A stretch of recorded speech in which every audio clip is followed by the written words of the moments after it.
A look at Puerto Rico from space, before and after the hurricane, says it all. The storm, however, presents an opportunity to be a catalyst for a major change for the island, if the Republican-led government can see it and act on it. One vision for this comes from David Kotok, CEO of Cumberland Advisors, a Florida-based advisory company with strong ties to Puerto Rico, who advocates for a modern-day Caribbean version of World War II's Marshall Plan, a bold plan that could direct millions in aid to the ailing region. The fact that Puerto Rico wasn't the only region devastated by a hurricane or even the only U.S. region broadens the scope of how to fix the problem, which led Kotok to a Marshall Plan scenario, something that others like Richard Branson have suggested after Irma ripped through the Virgin Islands. The U.S. could help its two territory areas first. That's the president's America First theme, an aid package that would be American-oriented, said Kotok.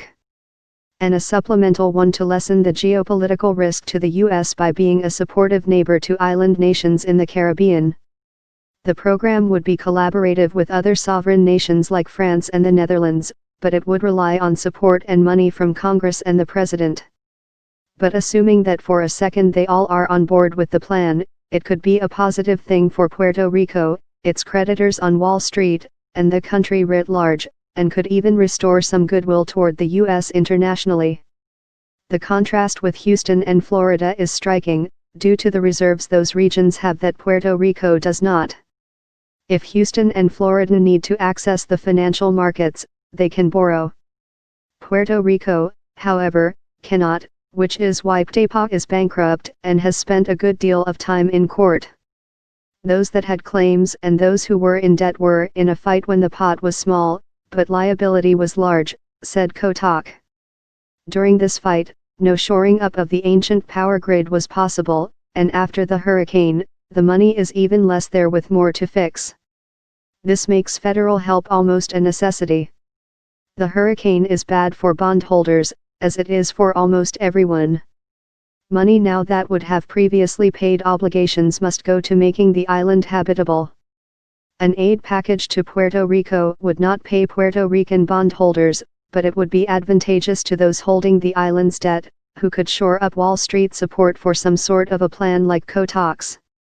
The bondholder that holds the bond in water authority, or electric utility would say, gee, an operating electric utility with customers is a much better place than a utility that can't provide utility and doesn't have customers who can pay, said Kotok. With default risk reduced by federal guarantees, Puerto Rico could access a market. The market could look at the purpose of the funds, and if it included reconstruction of the utilities, investment may return, said Kotok. They'll have customers with electric bills, when they pay they'll have revenue, they'll be able to amortize the debt. The hurricane reconstruction could cost the island $15 billion to $50 billion, said Kotok. That entire sum isn't required to get things back on track, however, $5 billion to $8 billion might be enough to provide the boost to put things on the right track and attract private investment to get the rest done. But a scenario without any sort of comprehensive federal help is starkly different. It looks bad for bondholders and even worse for Puerto Ricans. Kotok points to how Puerto Rico Governor Ricardo Rossello and his mayors around the island are communicating couriers on broken roads as an illustration of Puerto Rico's regression. No gas, no generators, no electricity, no airports, no ports, no sewage, no telephones. All of this slows things down considerably and retards the healing process. The unpalatability of this option does boost the potential for a bipartisan moment, far-fetched as that seems in today's political climate. But if Maria was a perfect storm, hitting an island head-on, so maybe the coincidence of massive stores of corporate money looking to be repatriated, a government that needs to get something done, 3.4 million American citizens living with broken infrastructure, and Wall Street debt holders on board. Ethan Wolfman is a writer at Newspulse Finance. Follow him on Twitter at @ewolfman.